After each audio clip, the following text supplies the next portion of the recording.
بالسماوات والأرض وعشيا وحين تظهرون يخرج الحي من الميت ويخرج الميت من الحي ويحيي الأرض بعد موتها وكذلك تخرجون. أعوذ بالله السميع العليم من الشيطان الرجيم. أعوذ بالله السميع العليم من الشيطان الرجيم. أعوذ بالله السميع العليم من الشيطان الرجيم. لو أنزلنا هذا القرآن على جبل لرأيته خاشعا متصدعا من خشية الله وتلك الأمثال نضربها للناس لعلهم يتفكرون. هو الله الذي لا إله إلا هو عالم الغيب والشهادة هو الرحمن الرحيم. هو الله الذي لا إله إلا هو الملك القدوس السلام المؤمن المهيمن العزيز الجبار المتكبر سبحان الله عما يشركون. هو الله الخالق البارئ المصور له الأسماء الحسنى يسبح له ما في السماوات والأرض وهو العزيز الحكيم. سلام على نوح في العالمين إنا كذلك نجزي المحسنين إنه من عبادنا المؤمنين. أعوذ بكلمات الله التامات من شر ما خلق. أعوذ بكلمات الله التامات من شر ما خلق. أعوذ بكلمات الله التامات من شر ما خلق. بسم الله الذي لا يضر مع اسمه شيء في الأرض ولا في السماء وهو السميع العليم. بسم الله الذي لا يضر مع اسمه شيء في الأرض ولا في السماء وهو السميع العليم. بسم الله الذي لا يضر مع اسمه شيء في الأرض ولا في السماء وهو السميع العليم. اللهم إني أشبعت منك في نعمة وعافية وستر فاعف نعمتك علي وعافيتك وسترك في الدنيا الآخرة. اللهم إني أشبعت منك في نعمة وعافية وستر فاعف نعمتك علي وعافيتك وسترك في الدنيا الآخرة. اللهم إني أشبعت منك في نعمة وعافية وستر فاعف نعمتك علي وعافيتك وسترك في الدنيا الآخرة. اللهم إني أشبعت أشهدك أشهد حملة عرشك وملائكتك وجميع خلقك أنك أنت الله لا إله إلا أنت وحدك لا شريك لك وأن سيدنا محمدا عبدك ورسولك. اللهم إني أشبعت أشهدك أشهد حملة عرشك وملائكتك وجميع خلقك أنك أنت الله لا إله إلا أنت وحدك لا شريك لك وأن سيدنا محمدا عبدك ورسولك. اللهم إني أشبعت أشهدك أشهد حملة عرشك وملائكتك وجميع خلقك أنك أنت الله لا إله إلا أنت وحدك لا شريك لك وأن سيدنا محمدا عبدك ورسولك. اللهم إني أشبعت أشهدك أشهد حملة عرشك وملائكتك وجميع خلقك أنك أنت الله لا إله إلا أنت وحدك لا شريك لك وأن سيدنا محمدا عبدك ورسولك. الحمد لله رب العالمين حمدا يوافي نعمه ويكافي مزيده. الحمد لله رب العالمين حمدا يوافي نعمه ويكافي مزيده. الحمد لله رب العالمين حمدا يوافي نعمه ويكافي مزيده. آمنت بالله العظيم وكفرت بالجبت والطاغوت واستمسكت بالعروة الوثقى لا انفصام لها والله سميع عليم.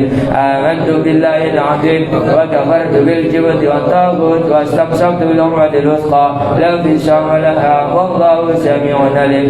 آمنت بالله العظيم وكفرت بالجبت والطاغوت واستمسكت بالعروة الوثقى لا انفصام لها والله سميع عليم.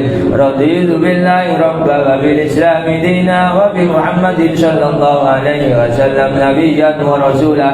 رضيت بالله ربا وبالإسلام دينا وبمحمد صلى الله عليه وسلم نبيا ورسولا. رضيت بالله ربا وبالإسلام دينا وبمحمد صلى الله عليه وسلم نبيا ورسولا. حسبي الله لا إله إلا هو عليه توكلت وهو رب العرش العظيم. حسبي الله لا إله إلا هو عليه توكلت وهو رب العرش العظيم. حسبي الله لا إله إلا هو عليه توكلت وهو رب العرش العظيم. حسبي الله لا إله إلا هو عليه توكلت وهو رب العرش العظيم. حسبي الله لا إله إلا هو عليه توكلت وهو رب العرش العظيم. حسبي الله لا إله إلا هو عليه توكلت وهو رب العرش العظيم حسبي الله لا إله إلا هو عليه توكلت وهو رب العرش العظيم اللهم صل على سيدنا محمد وآله وصحبه وسلم اللهم صل على سيدنا محمد وآله وصحبه وسلم اللهم صل على سيدنا محمد وآله وصحبه وسلم اللهم صل على سيدنا محمد وآله وصحبه وسلم اللهم صل على سيدنا محمد وآله وصحبه وسلم اللهم صل على سيدنا محمد وآله وصحبه وسلم اللهم صل على سيدنا محمد وآله وصحبه وسلم اللهم صل على سيدنا محمد وآله وصحبه وسلم اللهم صل على سيدنا محمد وآله وصحبه وسلم اللهم صل على سيدنا محمد وآله وصحبه وسلم اللهم إني أسألك من فجاءة الخير وأعوذ بك من فجاءة الشر اللهم أنت ربي لا إله إلا أنت خلقتني وأنا عبدك وأنا على عهدك ووعدك ما استطعت أعوذ بك من شر ما صنعت أبو لك بنعمتك علي وأبو بذنبي فاغفر لي فإنه لا يغفر الذنوب إلا أنت اللهم أنت ربي لا إله إلا أنت عليك توكلت أنت رب العرش العظيم ما شاء الله كان وما لم يشأ لم يكن ولا حول ولا قوة إلا بالله العلي العظيم أعلم أن الله على كل شيء قدير وأن الله قد أحاط بكل شيء علما اللهم إني أعوذ بك من شر نفسي ومن شر كل دابة أنت آخذ بناصيتها إن ربي على صراط مستقيم يا حي يا قيوم برحمتك أستغيث ومن عذابك أستجير أصلح لي شأني كله ولا تكلني إلى نفسي ولا إلى أحد من خلقك طرفة عين اللهم إني أعوذ بك من الهم والحزن وأعوذ بك من العجز والكسل وأعوذ بك من الجبن والبخل وأعوذ بك من غلبة الدين وقهر الرجال اللهم إني أسألك العافية في الدنيا والآخرة اللهم إني أسألك العفو والعافية المعافاة الدائمة في ديني ودنياي وأهلي ومالي اللهم استر عوراتها من روآتي اللهم احفظني من بين يدي ومن خلفي وعن يميني وعن شمالي ومن فوقي وأعوذ بعظمتك أن أغتال من تحتي اللهم أنت خلقتني وأنت تهديني وأنت تنعمني وأنت تسكيني وأنت تميتني وأنت تحييني وأنت على كل شيء قدير أشبعنا على فطرة الإسلام وعلى كلمة الإخلاص وعلى دين نبينا محمد صلى الله عليه وآله وسلم وعلى ملة أبينا إبراهيم حنيفا مسلما وما كان من المشركين اللهم بك أصبحنا وبك أمسينا وبك نحيا وبك نموت وعليك توكل وإليك النشور أصبحنا وأصبح الملك لله والحمد لله رب العالمين اللهم إني أسألك خير هذا اليوم فسره ونصره ونوره وبركته وهداه اللهم إني أسألك خير هذا اليوم وخير ما فيه وخير ما قبله وخير ما بعده وأعوذ بك من شر هذا اليوم وشر ما فيه وشر ما قبله وشر ما بعده اللهم ما أشبه من نعمة أو بأحد من خلقك فمنك وحدك لا شريك لك فلك الحمد ولك الشكر على ذلك سبحان الله وبحمده عدد خلقه ورضا نفسه وزنة عرشه ومداد كلماته سبحان الله وبحمده عدد خلقه ورضا نفسه وزنة عرشه ومداد كلماته سبحان الله وبحمده عدد خلقه ورضا نفسه وزنة عرشه ومداد كلماته سبحان الله العظيم وبحمده عدد خلقه ورضا نفسه وزنة عرشه ومداد كلماته سبحان الله العظيم وبحمده عدد خلقه ورضا ورضا نفسي وزنة عرشي ومداد كلماته سبحان الله العظيم وبحمده عدد خلقي ورضا نفسي وزنة عرشي ومداد كلماته سبحان الله عدد ما خلق في السماء سبحان الله عدد ما خلق في الأرض سبحان الله عدد ما بين ذلك سبحان الله عدد ما خالق الحمد لله. Jika 4 plastik atau yang masih mukul-mukul. Alhamdulillah adada ma khalaqa fil ard. Alhamdulillah adada ma baina dhalik. Alhamdulillah adada ma huwa khaliq. La ilaha illallah adada ma khalaqa fis sama. La ilaha illallah adada ma khalaqa fil ard. La ilaha illallah adada ma baina dhalik. La ilaha illallah adada ma huwa khaliq. Allahu akbar adada ma khalaqa fis sama. Allahu akbar adada ma khalaqa fil ard. Allahu akbar adada ma baina dhalik. Allahu akbar adada ma huwa khaliq. La hawla wa la quwwata illa billahil aliyyil azim adada ma khalaqa fis sama. La hawla wa la quwwata illa billahil aliyyil azim adada ma khalaqa fil ard. La hawla wa la quwwata illa billahil aliyyil azim adada ma baina dhalik. La hawla wa la quwwata illa billahil aliyyil azim adada ma huwa khaliq. La ilaha illallah wahdahu la sharika lah. Lahul mulku wa lahul hamdu yuhyi wa yumiit wa huwa ala kulli syai'in qadir. Adada kulli dharratin alf marrah. La ilaha illallah wahdahu la sharika lah. Lahul mulku wa lahul hamdu yuhyi wa yumiit wa huwa ala kulli syai'in qadir. Adada kulli dharratin alf marrah. La ilaha illallah wahdahu la sharika lah. Lahul mulku wa lahul hamdu yuhyi wa yumiit wa huwa ala kulli syai'in qadir. Adada kulli dharratin alf marrah. Fi kulli lahdatin abada adada khalqihi wa rida nafsihi wa zinata arshihi wa midada kalimatihi.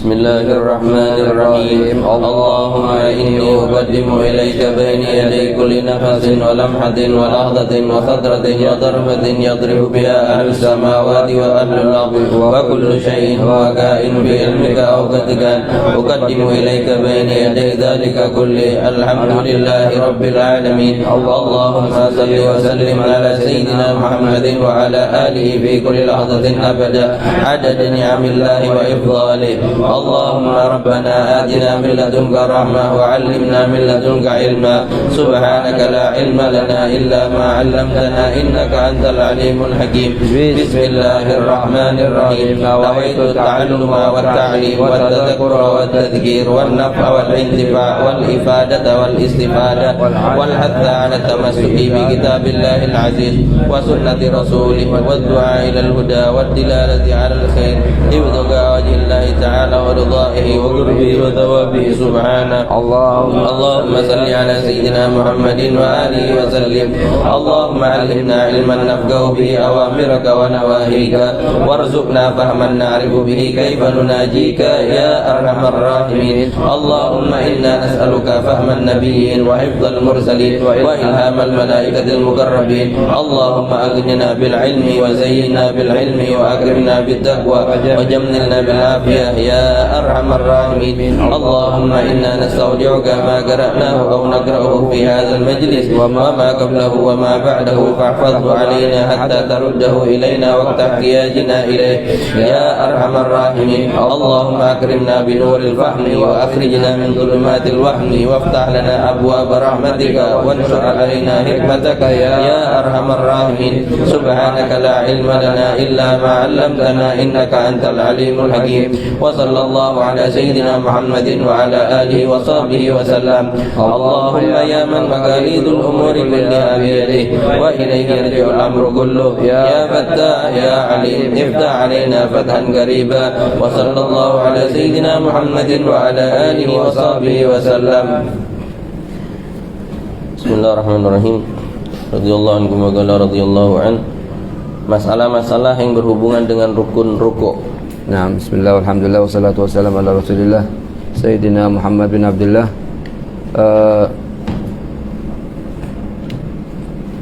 rukun yang kelima yaitu ruku. Ya, ada masalah-masalah berhubungan dengan ruku. Setelah kita bahas syarat-syaratnya kemarin, diantaranya adalah sebagai berikut. Iya. Jika imam membaca ayat sajadah, Nah, kemudian langsung ruku, dan makmum mengira bahwa sang imam akan melakukan sujud tilawah, maka dia bergerak untuk mengikuti sujud, dan ternyata sang imam tidak sujud tilawah. jadi bagaimana masalahnya? Masalahnya imam baca surat sajdah. Jadi, baca surat yang ada sajdah tilawah. Pada umumnya orang kalau baca surat yang ada sajdahnya itu disunahkan untuk sujud tilawah. Lah di Al-Qur'an, dari awal Al-Qur'an sampai akhir Al-Qur'an itu berapa ayat yang ada ayat sajdahnya? Katanya ulama ada 13. Kalau yang ke-14 itu yang ada suratus Shad itu bukan sujud tilawah, tapi sujud syukur. Jadi, sujud apa? Sujud syukur yang di suratus Shad, bukan sujud tilawah.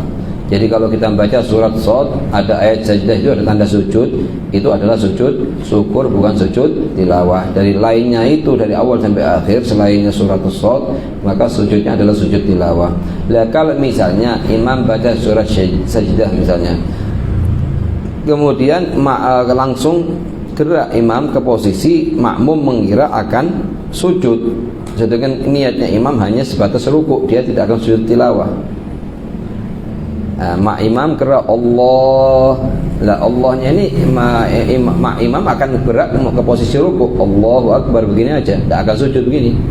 Cuman makmum dari arah belakang dia ngikutin sebelum selesainya imam sampai kemana posisinya, dia tahu, dia keburu ngikutin. Lah ngikutinya dengan niatan akan sujud tilawah, karena baru saja membaca sujud tilawah. Kemudian ternyata terbukti bahwa imam di posisi ruku. Apakah boleh berhenti di posisi ruku?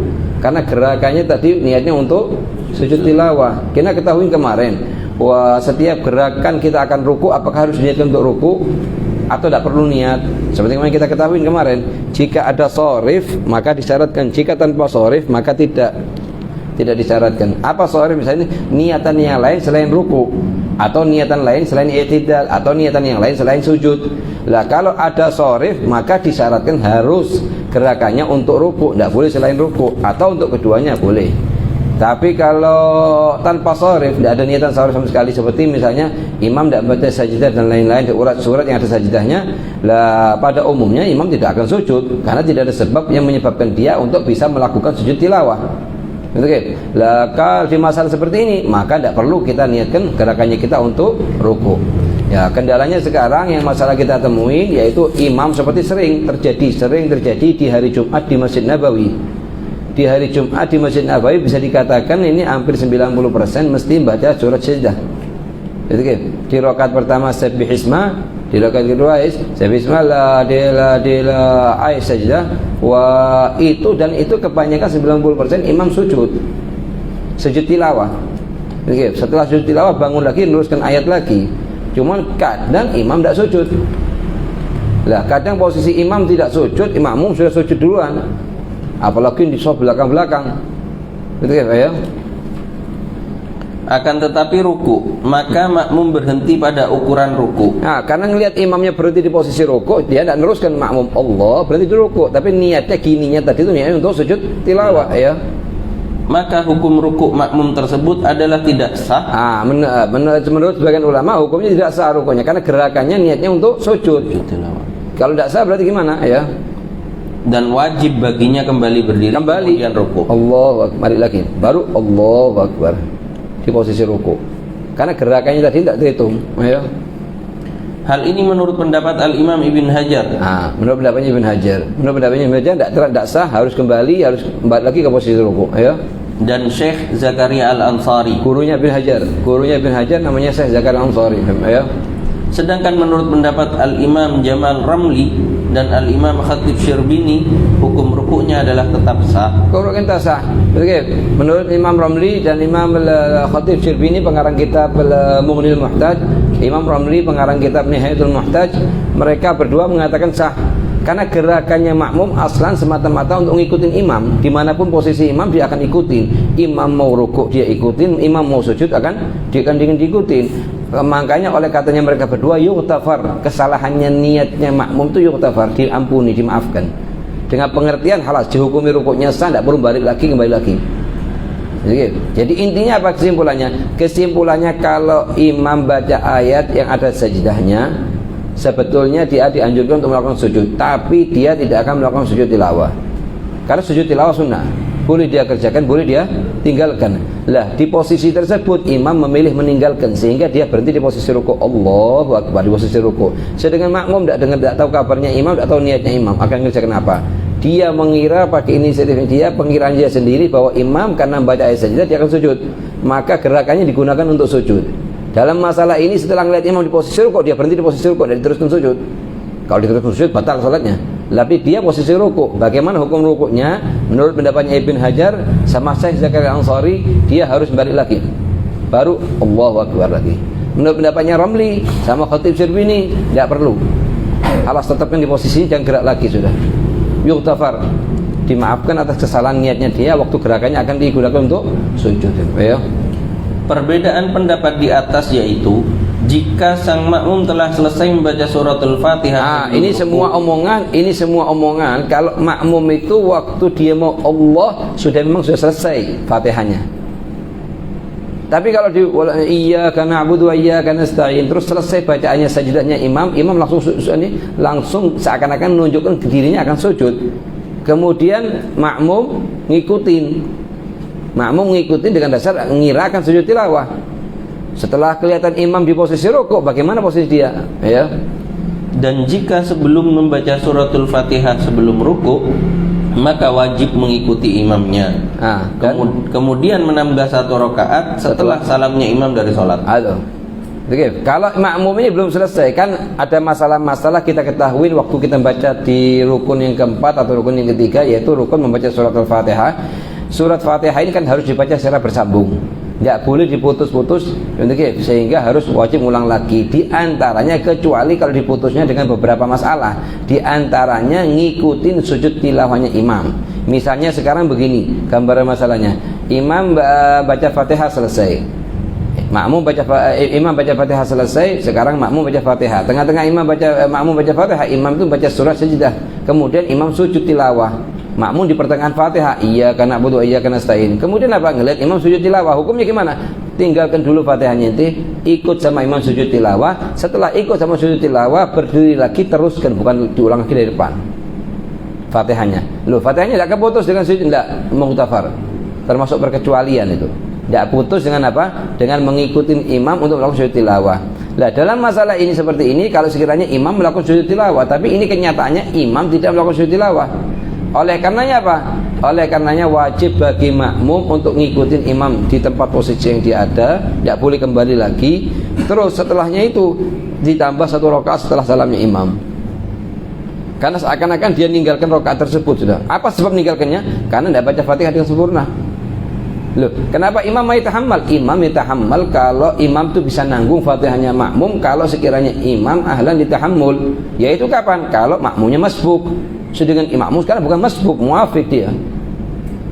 Sehingga imam tidak bisa nanggung Fatihahnya makmum. Oleh karenanya itu intinya dia harus untuk nambah 1 rakaat setelah salamnya imam.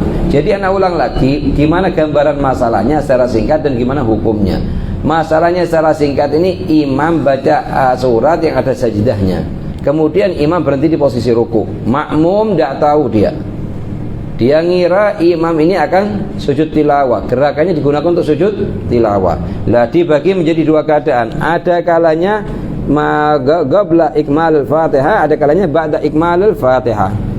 Ada kalanya makmum ini sebelum dia ngikutin gerakannya imam yang dia ngira akan sujud tilawah, ini sebelum makmum menyelesaikan surat Fatihahnya dia.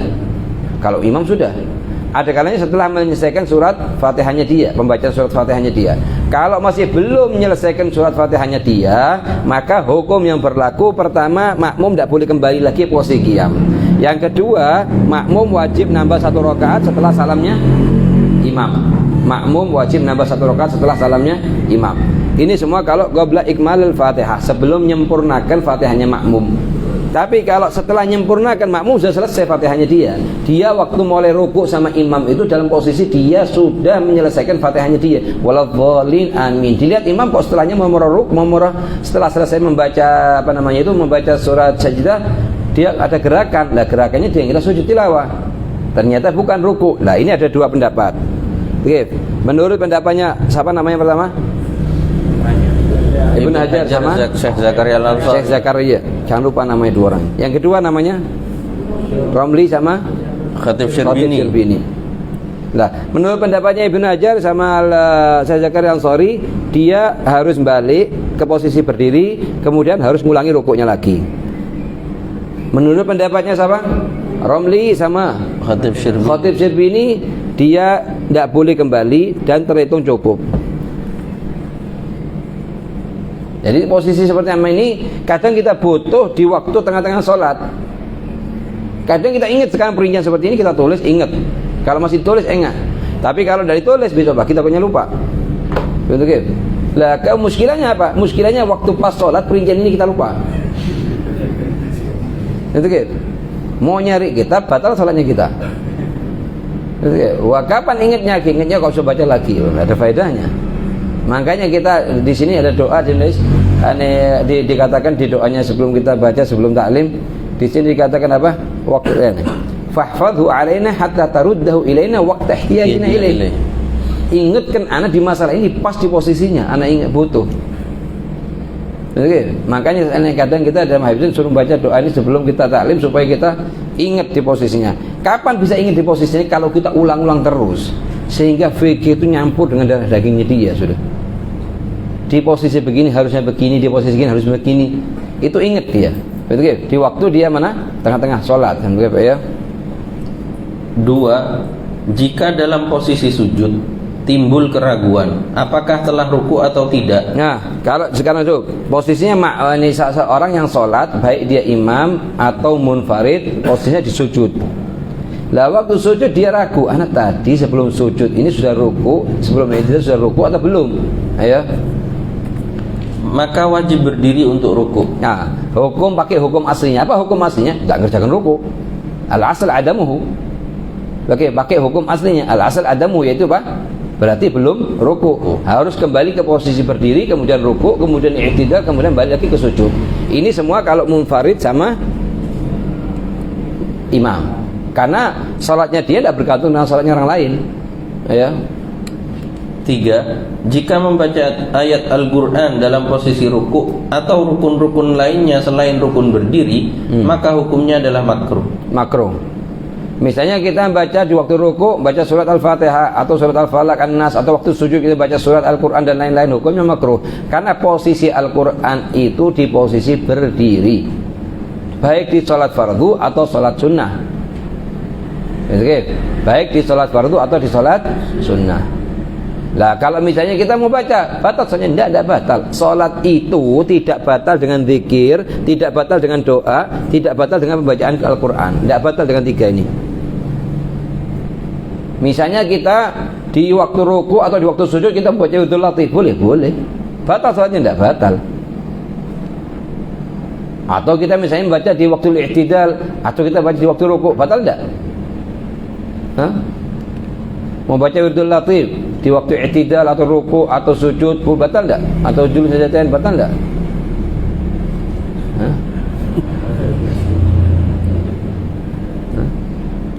Batal apa enggak batal? Hah? Kalau diwajib jadi imam enggak boleh. Masyaallah. Oke. Batal salah enggak batal? Saya tidak kapok ini orang. Mau nyoba terus. So, perhatikan kalau di posisi i'tidal sama posisi julus baina sajdatain batal. Kenapa? Akan menjadi panjang rukunnya sedangkan dia rukun qasir. Tapi kalau posisinya qiyam, posisi sujud, posisi apa lagi yang panjang? Ruku itu tidak batal karena dia rukun tawil. Wirdul Latif panjang tak panjang-panjangnya Wirdul Latif. Oke. Tatwil rukun qasir mubtilun lis-shalah. Manjangkan rukun yang pendek bisa membatalkan salat. Rukun yang pendek ada berapa di salat? Dua, Bas.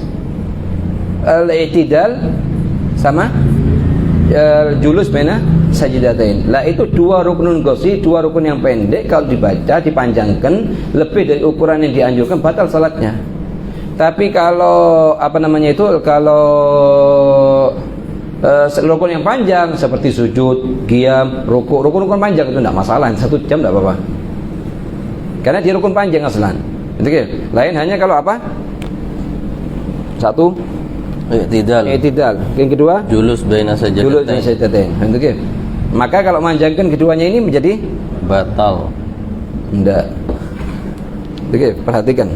Kalau i'tidal ada perinciannya. Kalau i'tidal rakaat akhirah enggak. Kalau i'tidal selain rakaat akhirah batal. Kenapa? Karena katanya ulama al-i'tidal rakaat akhirah mahallun fil qunut fil jumlah. Oke. Jadi intinya apa? Intinya memperpanjangkan i'tidal ini batalkan salat apa enggak? Ada kalanya batal i'tidal ya. Kita bahas tentang i'tidal satu dulu ya. Kita menitipkan batal, ada kalanya tidak. Oke. Enggak batal di dua masalah. Kalau di i'tidal rakaat akhirah atau di salat sunnah tasbih. Ini di dua masalah i'tidal tidak apa-apa dipanjangkan.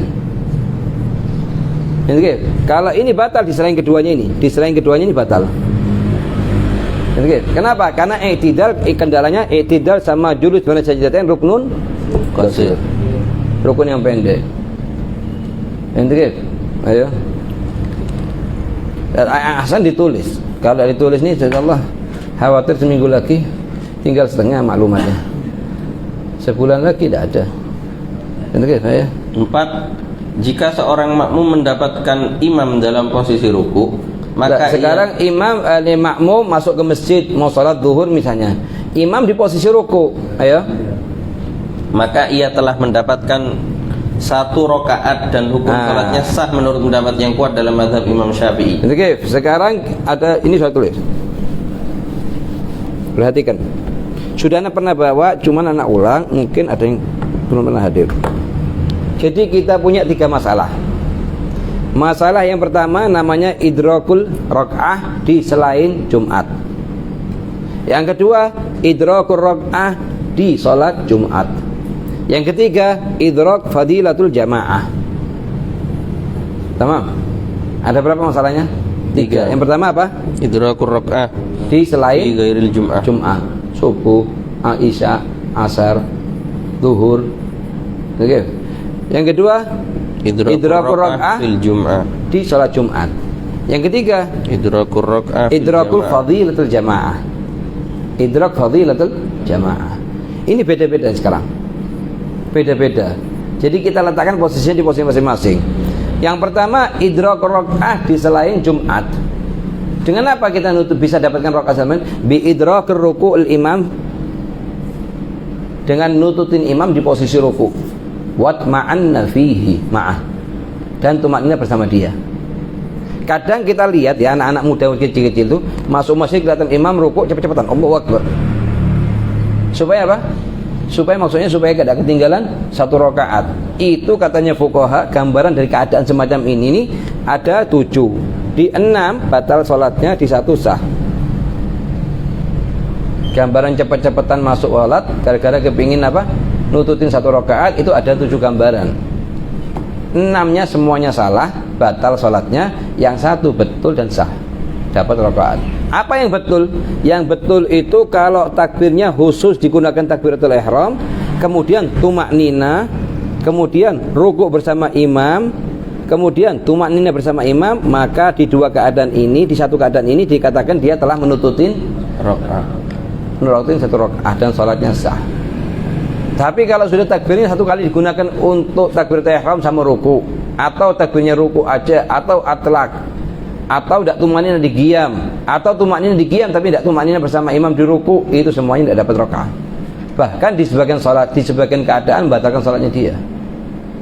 Oke, dikatakan batalkan salatnya dia. Yang intinya apa? Sekarang kita kembali ke posisi ini, yaitu masalah apa? Pembagian masalah idrak, nututin. Nututin adalah nututin 1 rakaat, nututin rakaat di selain Jumat. Dengan apa? Dengan nututin imam di posisi ruku. Lain hanya kalau kita dapatkan imam di posisi i'tidal. Sami Allahu liman hamidah, baru kita masuk masjid. Apa ketinggalan 1 rakaat? Lah kalau ketinggalan 1 rakaat tidak masalah, tambah 1 rakaat setelah salamnya imam, tidak kena kendala. Yang paling penting soalnya kita sah. Kita jangan bahas ribut, kita akan ngejar 1 rakaat di sisi yang lain soalnya tidak sah. Akhirnya tidak 1 rakaat dapat bola 4 rakaat. Yang kedua, keadaan yang kedua, idrakur rakaah fi shalatul jum'ah. Idrakur rakaah fi shalatul jum'ah. Kapan? Bi idrakir rakaah tamah. Yaitu dengan nututin imam di posisi ruku dan terus ikut sama dia di posisi i'tidal, posisi sujud pertama, julus baina sajdatain, dan posisi sujud yang kedua sampai berdiri ke rakaat kedua. Itu namanya rakaat nututin 1 rakaah, idrak rakaah. Atau di posisi misalnya di rakaat kedua, misalnya kita masuk ke masjid terlambat berangkatnya, kita masuk ke masjid posisi imam di rakaat kedua, kita lihat. Kalau kita nututin rukuknya imam, kemudian kita duduk tetap ikut sama dia di posisi i'tidal, kemudian di posisi sujud yang pertama, kemudian di posisi julus baina sajdatain, kemudian posisi sujud yang kedua sampai dia tasyahud dan salam, maka dikategorikan kita telah nututin Jumat. Dan setelah salamnya imam kita cukup tambah 1 rakaat, jadi sholat Jumat 2 rakaat.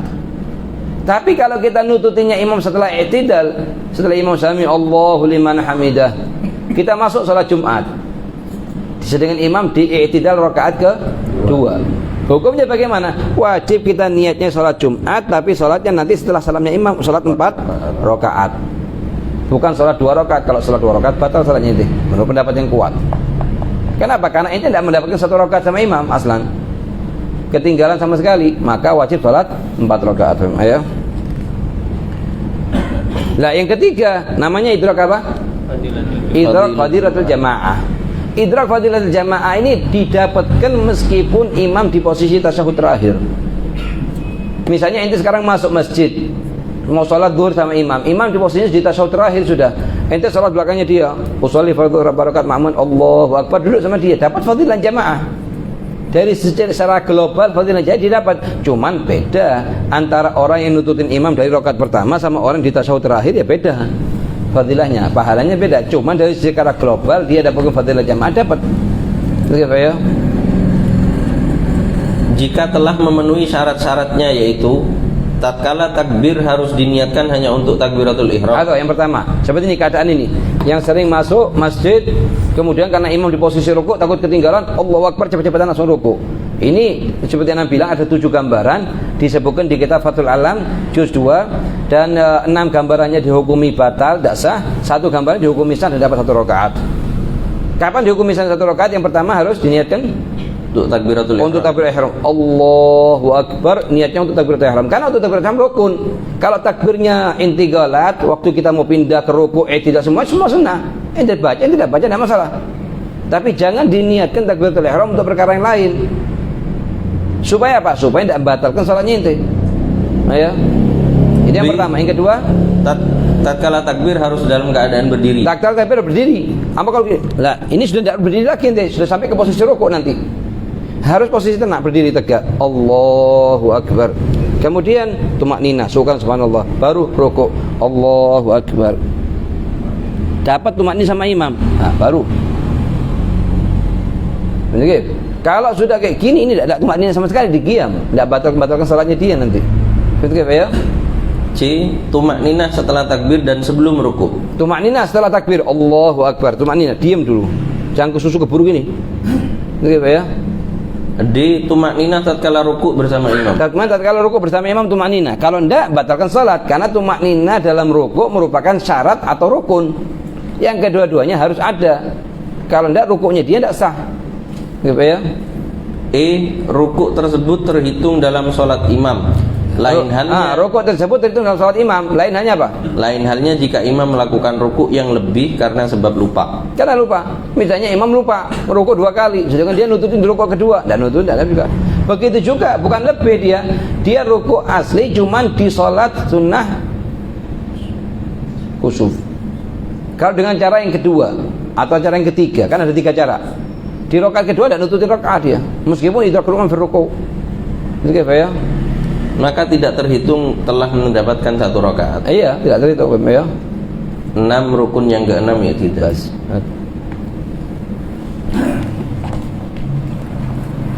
Ya.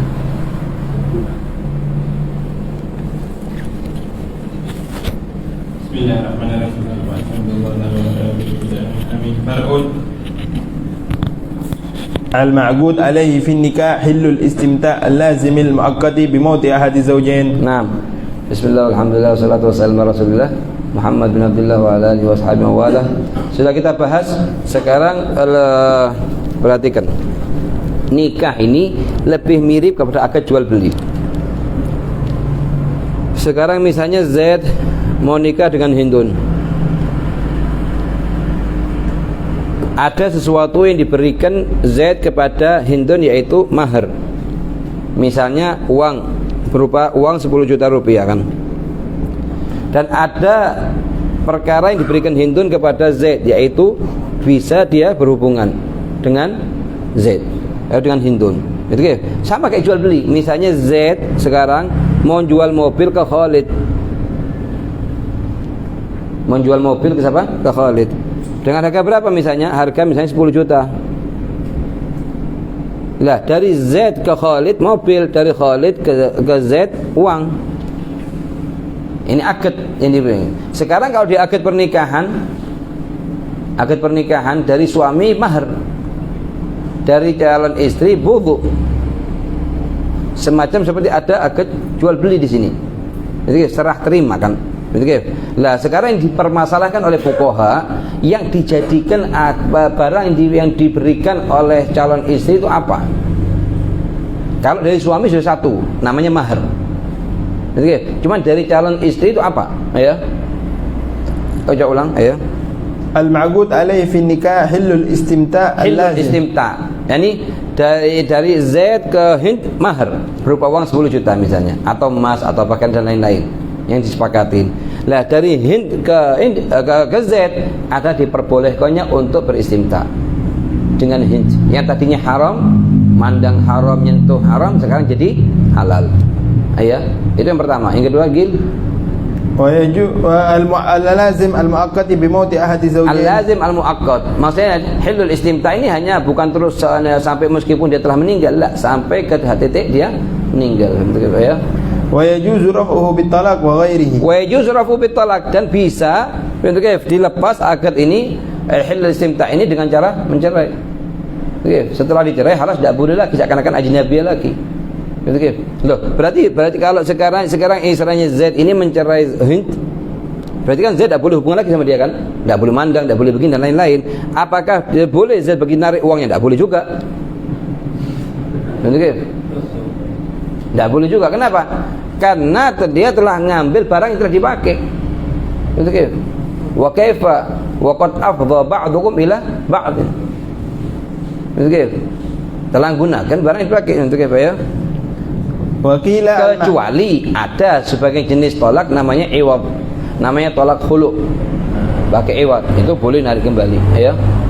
Wakila al-ma'qud alaihi ainul mar'ah. Nah, ada pendapat yang kedua, yaitu dari Zaid ke Hind itu adalah mahar. Dari Hind ke Zaid badannya dia, bukan diperbolehkan istimta, ya. Wakila manafi'ul bud'. Wakil ini dari segi hubungan badan, ya. Arkanun nikah. Nah, rukun-rukunnya nikah ini harus ada. Kalau tidak ada, maka akad nikahnya dihukumi tidak sah. Berapa rukun-rukunnya nikah? Boleh ente katakan rukunnya nikah itu ada 6, boleh ente katakan rukunnya nikah 3. Kalau dikatakan nikah ada 6, berarti calon suami, calon istri, wali, saksi, dan sighah, ijab sama gobul. Ini kalau dikatakan 6. Tapi kalau dikatakan 3 sama juga. Artinya apa? Ini al-aqidain, al-zawjan, terus al-wali wa syahidain, terus as-sighah. Ikhtisar. Diringkas ini. Ayo. Yang intinya apa? Harus ada. Misalnya sekarang sekarang misalnya Zaid ini mau nikah dengan Hind. Hind anaknya siapa misalnya? Anaknya Ahmad. Siapa saksinya? Saksinya Bakar sama Ali. Ini berdua saksi. Terus maka harus lengkap. Rukun yang pertama ini. Rukun yang kedua nih. Rukun yang ketiga ini. Rukun yang keempat ini. Ini semua teman asal 4. dihitung satu kesatuan. Rukun yang kelima, perkataan Ahmad kepada Zaid, angkahtuka. Ini yang kelima. Rukun yang keenam, jawaban dari Zaid kepada Ahmad, gobiltu nikahaha. Harus enamnya ini ada. Ini paling minimnya kita mengadakan akad nikah itu dengan apa? Dengan jumlah 2 orang, 3, 4. Kalau ini harus hadir.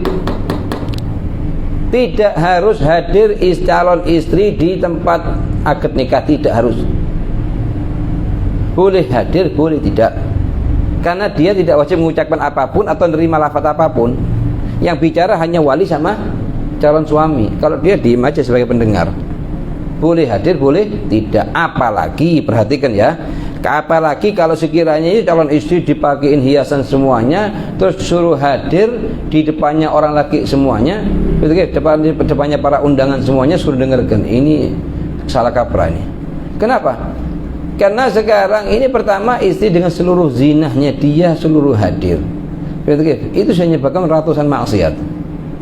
Terus keberadaannya dia tidak mempengaruhi sedikit dari hukum fikih.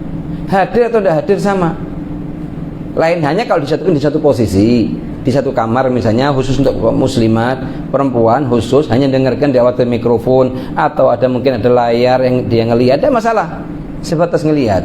Tapi kalau ditaruh sampingnya sudah calon suami di sini, calon istri di sini, terus di sini walinya, di sini para laki-laki, ini yang laki-laki ini maksum apa bukan maksum? Ini para nabi apa para umatnya nabi? Kalau sekiranya bisa bedakan ini cantik, ini kurus, ini gini, tidak boleh lihat pandang semuanya ini. Kalau nabi, anaknya nabi, anaknya nabi, anaknya nabi, Yusuf bin Yakub bin Ishak bin Ibrahim, mengatakan apa tentang masalah perempuan? Wa ma ubarri'u nafsi innan nafsa la'ammaratun. Itu nabi, anaknya nabi, anaknya nabi, anaknya nabi. La ana bukan nabi, bukan apanya bukan nabi, kakeknya bukan nabi, kakeknya bukan nabi. Terus ana mengatakan lebih afdal daripada Nabi Yusuf. Ini masalah musab'at. Gitu gitu. Ya karena yang lebih utama apa? Kalaupun harus hadir, ditutup wajah itu. Gitu gitu. Sebatas dia mau dengarkan kan. Gitu gitu. Ya ini kesalahan yang sudah istilahnya memasyarakat. Gitu gitu. Tinggal kita tidak bisa merubah umat, tidak bisa. Bisa merubah pribadinya kita masing-masing. Waktu kita nikahkan saudaranya kita, anaknya kita, usahakan perihal-perihal yang dikerjakan di acara pernikahan ada perihal-perihal yang datangkan ridhonya Allah dan Rasulullah. Jangan perihal-perihal yang datangkan ridhonya syaitan. Ini penting. Kenapa? Berpengaruh kepada mereka sendiri suami istri. Nanti akan jadi rumah sakinah mawaddah warahmah yang usisa ala taqwa min awal yaumin ahaqqu an taquma fihi rijalun yuhibbu yatahharu. Kalau tidak nanti maksud jadinya. Gitu. Wastahwadha alaihim syaitan. Dikuasain oleh syaitan itu rumah. Sehingga tidak terbentuk sama sekali nilai keislaman, tidak ada. Gitu. Kalau sudah tidak ada dari hari pertama, rusak sudah. Hari kehancuran, hari-hari berikutnya lebih hancur lagi sudah. Jadi jangan sampai katanya Rasulullah, ta'isa abdud dinar, ta'isa abdul gomisah, ta'isa abdul imra'ah. Sungguh celaka hambanya dinar, hambanya perempuan, hambanya adat istiadat. Kun abidillah wala takun abidil adah. Jadilah katanya salafus saleh hambanya Allah, bukan hambanya adat istiadat. Oh tidak bisa, ini sudah istiadat. Apa yang tidak bisa? La ta'ata li makhluk fi ma'siyatil khaliq. Tidak bisa, harus kalau acara besar-besaran harus mau tidak mau ngikutin adatnya masyarakat. Tidak usah acara besar-besaran. 10-20 orang ente undang, semuanya pakai akal, semua pakai iman, pakai Islam. Walau undang 100 orang. Rasulullah nikahkan anaknya tidak pernah undang semuanya. Muhajirul Ansar 124.000 diundang semua. Diundang cuma 40-30 orang seukuran tempat. Itu Rasulullah. Terus ada yang tersinggung Rasulullah. Ya Rasulullah, kenapa anda tidak diundang? Tidak. Memang adatnya kita ini kadang sebagai para hadirin kadang maksa yang sahibul bait ngundang. Kenapa? Dengan pengertian kalau tidak diundang itu jadi kemusuhan nanti. Salah ini. Jadi kalau kita diundang ya kita alhamdulillah makasih. Tidak diundang ya alhamdulillah kita ma'dzur, mungkin ada udzur yang kita tidak tahu. Selesai masalah. Tidak usah dibuat gawat ente diundang tidak diundang. Kenapa? Kadang kita maksa orang sahibul bait, nanti sahibul bait menyebabkan dia utang sana utang sini gara-gara ente. Terjadi nih. Sampai sebagian dari Allah afiyah dari mereka utang ke bank. Utang ke bank mikirin hanya untuk jaga lisannya orang. Setelah acara pun tidak selamat dari lisannya orang. Kurang ininya, kurang itunya. Kenapa? Ente ngikutin makhluk. Coba ngikutin Imamul Anbiya wal Mursalin, la ta'ata li makhluk wastul khaliq ahsanlak. Dan tidak mungkin dia nyari ridhonya orang. Terus setelah orang hadir acaranya ente dengan ratusan juta ente keluarkan, ente maksa atau puluhan juta ente keluarkan, apakah orang akan mengenang acara ente tahunan? Enggak. Besok pagi sudah lupa dengan apa yang ente buat. Cuman ente tidak lupa dengan utangnya ente. Bertahun-tahun ente kepikiran dengan utangnya ente. Yang ahsan apa? Ikutin Muhammad bin Abdullah sallallahu alaihi wasallam. Acara nikah Rasulullah tidak ada yang mau dimajukan apa? Kurma sama potongan jubnah.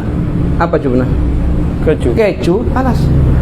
Diundang, panggil berapa orang? 10-15 orang, ini walimahnya Rasulullah. Kalau misalnya kita buat acara walimah, ada usah repot-repot misalnya. Kita beli nasi pecel bungkusan, kira-kira yang hadir gitu. Tidak bakal ridho.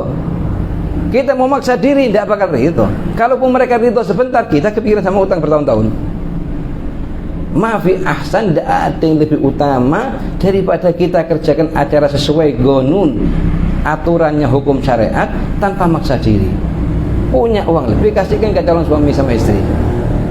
Kita maksa diri untuk lisannya orang, calon suami, calon istri miskin hari kedua tidak punya apa-apa. Kenapa? Karena sefaktor nyari lisannya orang. Dan ini sudah dijelaskan oleh Imam Abdul Wahhab Asy-Sya'rani dalam kitabnya Lataiful Minan, yang beliau sudah sekitar beliau hidupnya sekitar 500 tahun yang lalu. Jadi fikrah semacam ini sudah ada. Kadang sebagai suami kuat, mau kepingin buat segini-gini, cuman kena pengaruh perempuan ini, kalah lagi. Inna kaidahunna azim. Siapa yang mengatakan azim? Rabbul azim.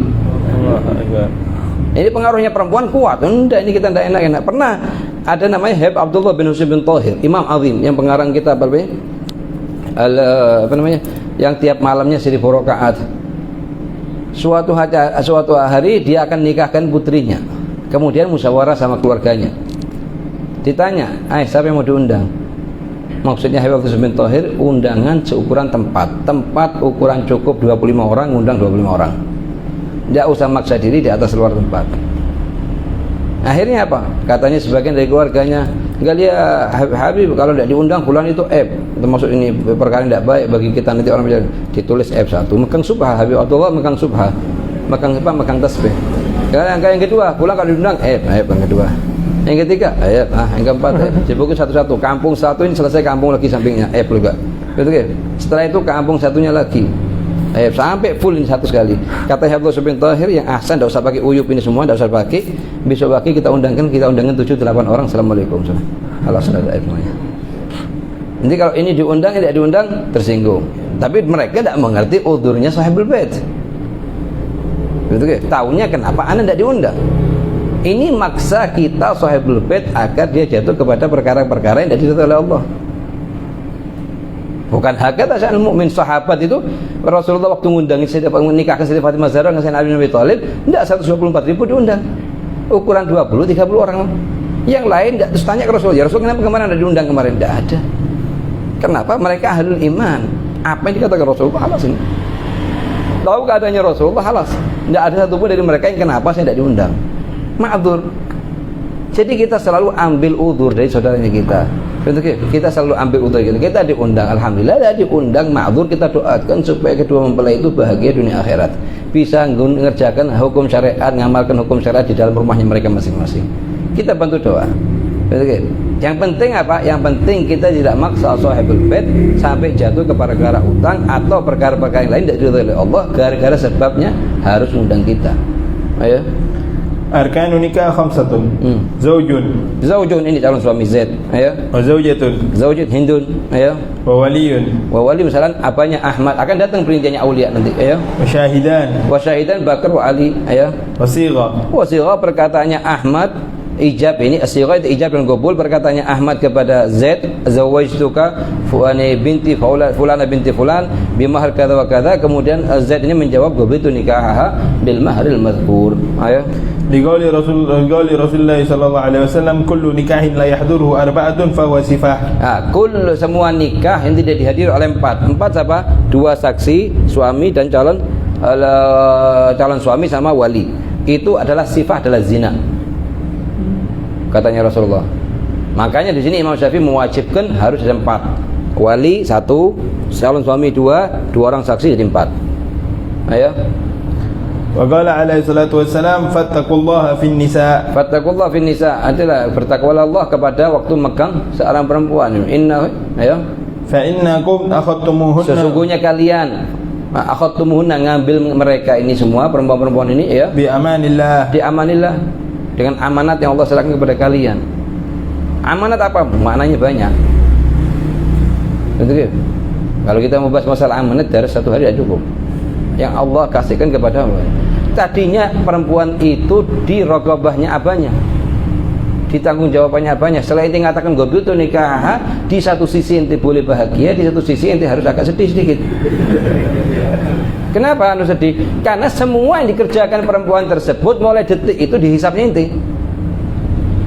Ente sekarang duduk di itikaf di masjid, ada apa-apa dikerjakan di rumahnya masuk ente. Karena kewajiban didik sudah pindah ke tangannya inti. Ar-rijalu qawwamuna 'alan nisa. Betul. Makanya katanya salaf an-nikah farah syahr wa hamud dahr. Sebulan perhan. Bahagia dia. Kemana-mana muter-muter karirnya sendiri. Betul. Setelahnya itu baru nanti. Betul. Baru mulai pusing. Betul. Tak kapan sekiranya inti nikah, dari mulai inti nikah sampai inti meninggal tidak pernah pusing sedikit pun. La idza ussisa 'ala taqwa min awwal yaumin ahaqqu an taquma fihi.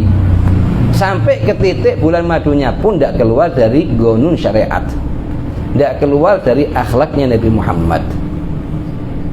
Oke, karena kan kalau sudah bahagia, anak-anak muda-muda sekarang bahagia dikerjakan apapun yang menurut dia pintar sudah. Lupa dengan adat, melupa dengan adabnya syariat, lupa dengan adabnya Nabi Muhammad, ngelewatin batas. Nah ini kalau sudah ngelewatin batas nanti nasallallahu alaihi wasallam bulan madu pergi ke tempat-tempat yang ada laknat sama sakhat, tempat-tempat turunnya laknat, tempat-tempat sakhat. Ketika dijak istrinya kemana-mana, foto-foto di mana-mana, sebar sering mana-mana, menunjukkan orang punya akal.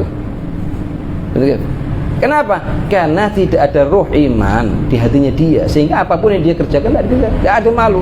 Idza lam tastahi fasna ma syi'ta. Boleh ente foto dan lain-lain khusus untuk ente, tapi jangan disebar.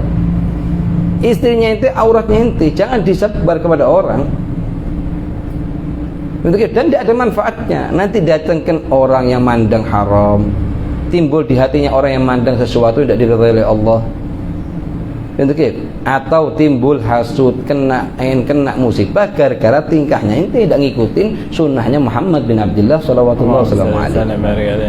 Ente lihat ada enggak guru-guru ulama arif billah yang ribut ngerjakan kayak gitu? Enggak ada. Siapa yang ngerjakan? Syabab-syabab tidak jelas arahnya kemana, sanadnya Syekh Google. Hanya untuk nyari ridhonya Syekh Google itu kerjakan semua. Banyak nanti yang ngadu kena begini, kena begitu. Banyak masyakil akan datang, kita bahas, kita baca nanti. Masyakil zaujiyah semua gara-gara faktor HP. Masalah timbul sampai ke level cerai. Gara-gara apa? Faktor HP. Karena tidak ada ruh iman. Adabnya Nabi Muhammad itu harus dipakai dari hari pertama, dari ngatakan gobil tu.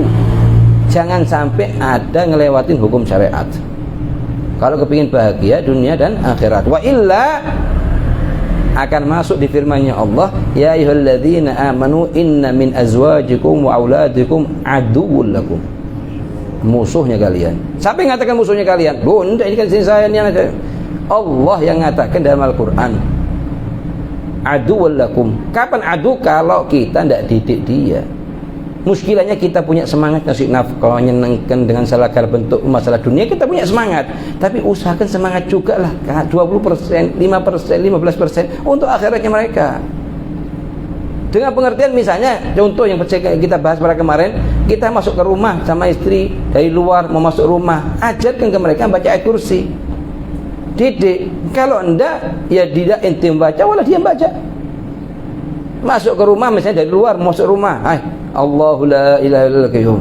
Tahu dia, oh kalau masuk rumah harus baca kursi. Diajak, dipegang, diajarin langsung.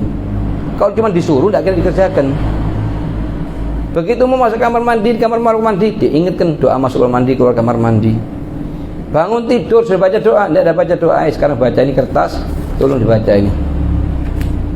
Mau sholat dilihat ada siwaknya enggak. Ini baru nanti timbul ketenangan. Ini insya Allah kalau kayak gini ini ente selamat di akhirat.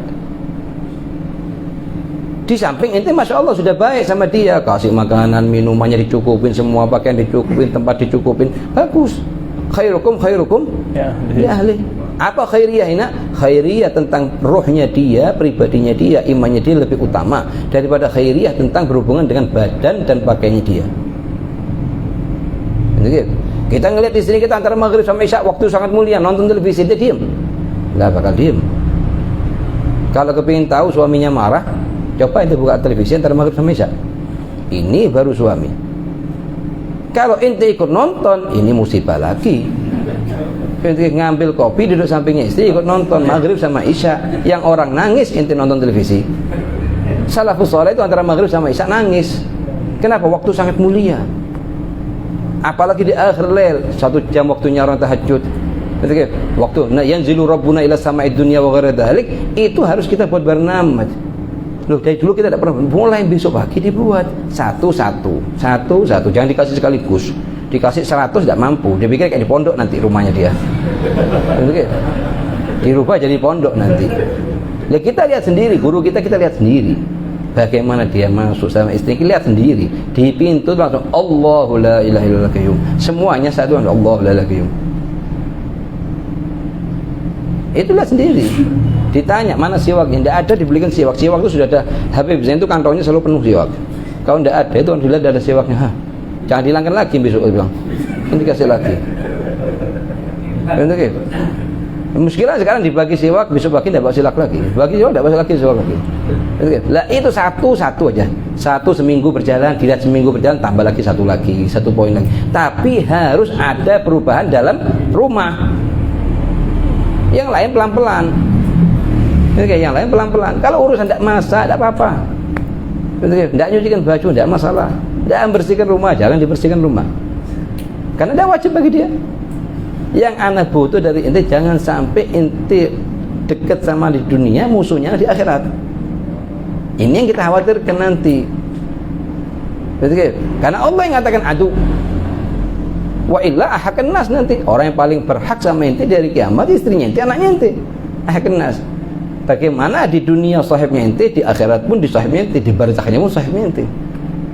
Rahimallahu wa imra'az zaujan. Allah merahmati seorang suami yang bangun malam kemudian bangunkan istrinya. Kita dengar hadis ini balik-balik. Ayo praktekkan. Bangunin meskipun 5 menit, buka matanya suruh baca la ilaha illallah, langsung tidur lagi. Kalau tidak mau bangun, pelan-pelan, ini bertahap. Begitu suruh bangun 1,5 jam sebelum maghrib, sebelum subuh kesulitan juga. Tapi banyak 5 menit. Yang paling penting inti dulu harus berubah. Lah kalau intinya sudah baca seminggu, baru aja istrinya baca. Intinya sudah kebiasaan baca, bangun tidur baca doa, inti baca, baru kadang-kadang datang kenikmatan. Itu namanya rumahnya inti itu ya tara inda ahli sama kama tara an-nujum li ahli ard. Malaikat akan mandang rumahnya itu penuh dengan cahaya naik turun. Jadi bagaimana kita mandang nujum, apa nujum? Bintang di langit itu penuh dengan sinar. Jadi begitu juga. Lah tuh gitu kan, usahakan satu-satu. Lupa kita kalau masuk ini tidak ada doanya, tempelkan doa itu. Tempelkan doa di pintu. Sekiranya ente jangan sampai masuk rumah kecuali baca doa. Sebab Rasulullah mengatakan barang siapa yang masuk rumah tidak baca doa, baca kursi, maka syaitan ikut juga masuk. Kalau sudah waktunya makan, tidak baca doa, tidak baca apapun, maka syaitan ikut masuk. Berarti ikut mabit di situ. Sampai katanya Habib Zain sering bawa hadis, ada ketemu 2 syaitan. Yang satunya gemuk banget sehat walafiat, yang satunya kurus banget. Kemudian saling nanya kepada yang lain, kenapa kok kamu kurus seperti ini? Katanya iya, aku setiap kali masuk mau ganggu satu hamba, setiap dia kali mau masuk rumahnya baca ayat kursi, aku tidak bisa masuk. Setiap kali mau makan baca bismillah, tidak bisa ikut makan. Kata temannya yang gemuk, ana ndak. Ana punya murid. Setiap kali masuk rumah nurut dengan perkataannya, tidak mau baca apapun. Setiap kali makan tidak baca bismillah, selesai wala baca alhamdulillah. Makanya anak ikut makan, ikut duduk mabit, bermalam di rumahnya dia sehingga gemuk badannya. Betul. Nah ini usahakan kalau kayak gini memang kita bentuknya ini syaitan, tapi menjadikan ibrah bagi kita, pelajaran bagi kita ini. Ayo. Wastahlaltum furujahunna bi kalimatillah. Wastahlaltum furujahunna, kalian dihalalkan oleh Allah bisa beristimta dengan perempuan tersebut bi kalimatillah, dengan kalimatnya Allah. Apa kalimatnya Allah? Al-kalimah al-waridah fil Quran wa huwa lafdz tazwij wal inkah.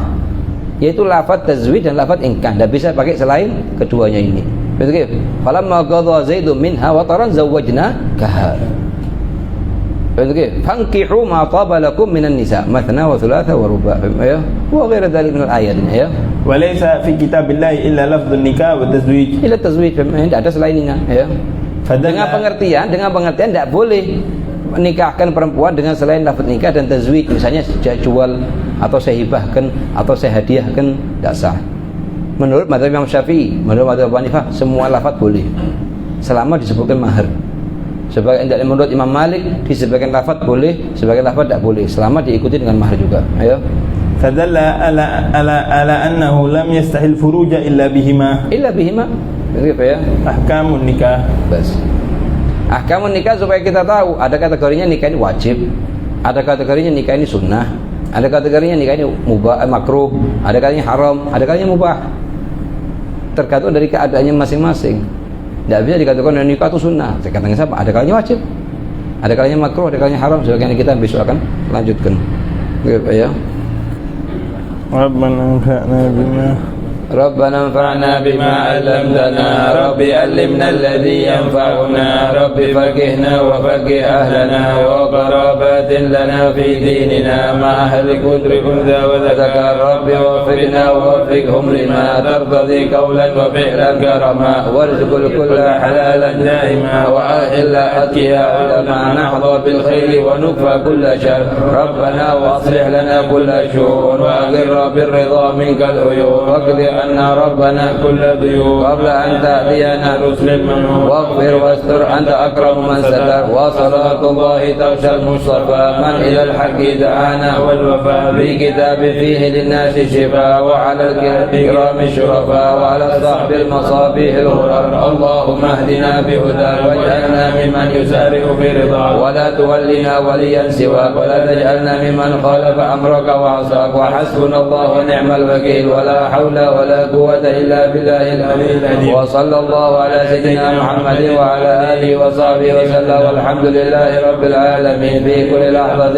أبدا عدد خلقه ورضا نفسه وزنة عرشه ومداد كلماته الفاتحة روح بنا رسول الله محمد بن عبد الله ثم إلى أرواح آبائه وإخوانه من الأنبياء والمرسلين ثم إلى روح جميع أهل بيت الرسول جميع أصحاب الرسول جميع ساداتنا على في علوي خصوصا إلى أرواح الإمام الشافعي وجميع العلماء المحمدية والعلماء الشافعية وجميع المولين له بقوامد الملة ثم إلى روح صاحب الحضر المقام سيدنا الإمام الأنبياء عبد الله بن عمر بن حمد بن حسان والحبط الحديث بن حسان بن وادر بن عبد الله بن صفة بن عبد الله بن محسن ثم إلى بن أحمد بن مالك بن طيب وفضل ثم إلى روح المقادر من عالم طه من علوي أحمد ثم إلى أرواح الوجدان الجبري ثم إلى روح أبو بكر بن محمد بن حسين ثم إلى روح محمد بن أبو بكر بن سالم ثم إلى روح الوجدان الجبري ثم إلى روح جميع أولي الله في أمر الله ثم إلى روح والدينا والديكم وأمواتنا وأمواتكم حبيب سالم بن عبد الله شاهد بن المشهور شيخ محمد بن عبد المالك وأصوله وأفضل جميع شيخنا في الدين